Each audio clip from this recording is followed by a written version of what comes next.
Greetings, ladies and gentlemen. It is I, Kargoz, and I am back for BFA. And I am 120. So, I've been 120 for about a day and a half now. And today I'm just going to give you my initial impressions of BM Hunter in PvP.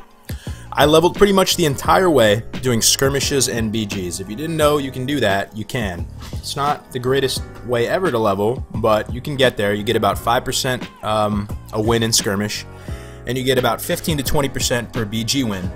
And we won damn near every skirmish, so it made it pretty quick. So I put about 15 hours or so into PvPing at 120, and I've comprised some initial thoughts, and I want to share them with you guys today and hopefully add something to the conversation. We're going to go over some skills, we're going to go over the talents, pets, and wake you up for a few skirmishes. So anyway, initial impressions, general thoughts. I think Beast Mastery Hunters are in a phenomenal position. We just do so much damage. We are hitting like absolute freight trains. I'm just dishing out an insane, unrecoverable amount of damage in every skirmish in BG, high impact in the BGs, winning my 1v1s consistently against damn near every class. We are just doing a ton of damage. We have a lot of our utility back, we have our intimidation stun, we have our traps, and my favorite skill of the expansion, I must say, is this bad boy right here, the barbed shot. So this is like a hunter's wet dream right here. 100% uptime, on-demand bleed, dramatically increases our win rate against rogues and ferals, preventing them from re-stealthing. Just unbelievable ability. It is a great time to be a hunter. Yeah, so I think we're in a great spot. We bring utility, high damage, high mobility. Yeah. So anyway, we're going to get into the talents.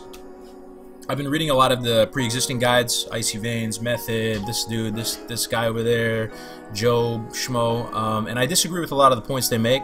So your initial impression of my setup right here might be like, ew, what's wrong with you? But let me just justify myself. So I hate losing 1v1s, and I hate losing 1v1s to melee. So I set myself up being anti-melee in my default state. And this is how I roll. So tier 1 talent, most of these guys out there are going to tell you to choose Killer Instinct, and I will choose Killer Instinct when I'm when I'm playing, you know, for attrition. I'm playing the value game, I'm playing a longer game, there's a healer in the mix, tighter windows to close out on a kill. You know, it's going to be harder for my pets to connect, maybe high mobility ranged here, you know, players, but I default on Animal Companion because in these face-melting, tempo-oriented scenarios, e.g. skirmishes, 1v1s out in the open world, battlegrounds, I think this does more damage and is higher impact and more in line with my overall strategy. My overarching strategy is to play keep away, disengage, aspect of the cheetah, put the crows up, you're dishing out great damage, and then when whoever you're up against closes the distance, which they will be able to close the distance through whatever, you know, mix of abilities. They will close the distance. I don't run. I will fight there. I will just stand right in their face, pop some of my defensives, pop Dire Beast Basilisk, and just man up in their face until I have disengage up again, until I can safely get out and continue to play keep away. So I play keep away. They close the gap. I pop these abilities, and I man up in their face. That's the general strategy, and it's been working phenomenally well.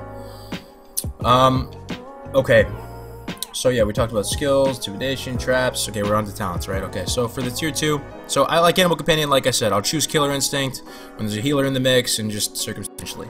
Tier 2, Chimera Shot hits like a friggin' truck. Yeah, get Chimera Shot. That's it. End of story. Hits 2 targets, generates focus. Other 2 are just non-starters. Tier 3, I bounce between Camouflage and Trailblazer. Camouflage, you get good value, you get better openers in Arena. Allows you to kind of reset and stealth sometimes, situationally. I like Trailblazer in a battleground environment specifically because it's hard to get value out of Camouflage in a battleground. You can, but I think Trailblazer provides better value there. Tier 4, Murder of Crows, baby. Like all day, every day, 365, every minute of the day. I never switch it off. It's just the best. The other two, not even close. Murder Crows is phenomenal. So freaking good. Get Murder Crows. For tier 5, Post Haste and Binding Shot. I think Post Haste is definitely the choice here. Binding Shot has been changed, so it's only a root. Still good. I mean, in a way, the root's kind of good because you have the stun with Intimidation. I see the merits of Binding Shot. Again, like a really high-speed, tempo-oriented kind of environment. Binding Shot could be better, but I like Post Haste generally. Then for the tier 6 is where it gets a little wonky. I like Stampede, man. Like I said, when they close the distance, I like having Stampede, being able to fight in Stampede, have my allies fight in Stampede. It synergizes with my Wild Protector, which I'll get into. It synergizes with my Survival of the Fittest, which I'll get into. I don't really like Barrage. It's clunky to use, costs a lot of focus. Stomp, I mean, that's what everyone's telling you to choose. And again, against like mages and high mobility ranged people where Stampede is never going to connect, obviously I'm choosing Stomp, right? But I like to default in Stampede. And let me give you a situation where, like, let's say it's double DPS, I'm going up against a mage and a rogue, right? So I'll probably spec in a Spider Sting. For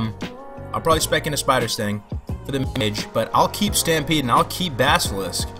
I might even take out Wild Protector, Aurora Sacrifice in that situation, but, you know, maybe I'll take out Basilisk to spec in a Spider Sting. But I like Stampede because even in that situation, during that encounter, there will be a time where the rogue will be opening up on me, and I want to have that Stampede available there where I can stand my ground and pop it, and he has no choice but to fight under Stampede. So I like Stampede a lot, but if it's not Stampede, then we're going with Stomp. For the final talent choice, Aspect of the Beast here is the best. The other two are just not as good. So moving on to these PvP side talent things. You got the trinkets over here. I'm an orc, so sometimes you'll choose Relentless if you have a healer. I like Wild Protector. Even if you're not getting value from it, chances are your allies are, and 10% damage mitigation is too good to pass up. So I like to keep this on whenever I can. Again, that's the tankiness, and we are a bit squishier now. I keep Basilisk. This big boy here has been good to me. I keep this on in the default state, but you have a lot of flexibility in this slot. Sometimes I switch to Spider Sting, sometimes Dire Beast Hawk. Survival Tactics is good, Interlope is good. We got a lot of good options. A lot of you are gonna be shocked that I have Basilisk Stampede. It's just kind of my playstyle, but again, I've been having real good success with this. Aurora Sacrifice, I almost never change. This is something that I see a lot of hunters undervalue. People undervalue Aurora Sacrifice. They think, it's just a little weird pet niche ability. No, dude, this is a big cooldown. This is a big cooldown. The Aurora Sacrifice is amazing. It mitigates so much damage. So, yeah, use Aurora Sacrifice. Alright, that's the talents. Let's see. We're going to talk about pets now. So they changed up pets in BFA. So you can't just, like, respec your pet whenever you want. Where is it? Yeah, so when you get a pet, it just comes with a specialization already there. So there's 3: Ferocity, Tenacity, Cunning. I'll walk you through my initial thought process because all the guides you read, they'll tell you to get a Cunning pet. I see why, and I picked the Cunning pet at first too. I thought it was going to be the best. You get 12% movement speed, you get Master's Call, and Master's Call is phenomenal. That's my favorite part about having a Cunning pet because you can reliably, with 100% consistency, create space. You Master's Call and you Cheetah, ain't nobody stopping you, bro. You're going to be a mile away. Master's Call is awesome, right? It makes you immune to the slowing effects for about 4 seconds. You can cheat away. Super good. Definitely like that. So, I chose a Silithid to start. Silithids are an exotic pet, so it gives you the value from being a Beastmaster Hunter there. And the abilities of a Silithid are interesting. Not only do you have a passive that increases the Silithid's movement speed by 30%, which gives it a higher uptime, you also have Tendon Rip, which is an active ability on a 10-second cooldown that reduces the movement speed of the target by 50% for 6 seconds. So you can slow your ability with a pretty big slow from a distance. Give your pet higher uptime. It seemed great, and it is great. I still use it. It's great, but because we're a little squishier, because we don't have as much heal as we used to have, I pretty much always choose the Spirit Beast, and I choose the Tenacity Spirit Beast. That's my go-to, and I'm going to explain why. So my go-to is Skull, right here, this little Ghost Wolf guy. And the reason why I think Tenacity is so good, one, you get a little extra stam, which is nice, a little health, 7%. But you get this cooldown right here, reducing all damage you and your pet take by 20% for 6 seconds.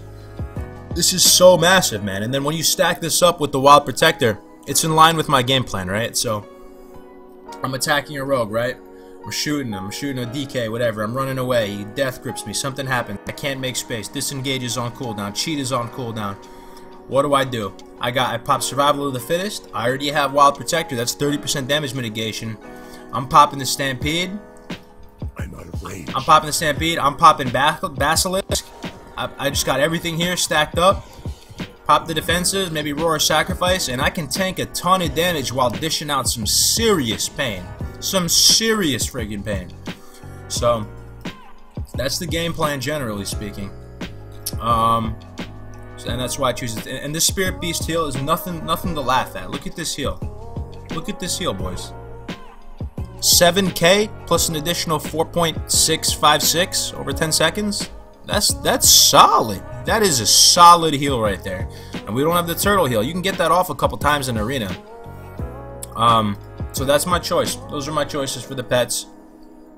Again, and then if you're up against a team with a healer and stuff, you want to have a carry-on bird or a devil sword that has the Mortal Strike ability. That still will most likely end up being the best, the go-to. But if I were you, I would have a Spirit Beast, Tenacity with the heal. I would have like a Silithid, and I would have a Mortal Strike debuff pet. So, let me see how long I've been talking to you guys. It's been 11 minutes. That is a lot of time. I don't mean to bore you, so I'm going to stop here. If you like what you see, comment, rate, subscribe. Let me know what you guys want to see. We'll do some skirmishes. I can't wait for the season to start. We'll do some 2s or some 3s. We're going to be streaming a little bit. And then, yeah, let me give you my initial impressions of BFA, because I got to get it off my chest, right? I'm having a good time. I don't want to seem unappreciative here. I'm having a great time. I'm spent, like, already, like, a couple days of my life into this. But, and the zones are beautiful. The music is world-class. It's really, really good in that respect.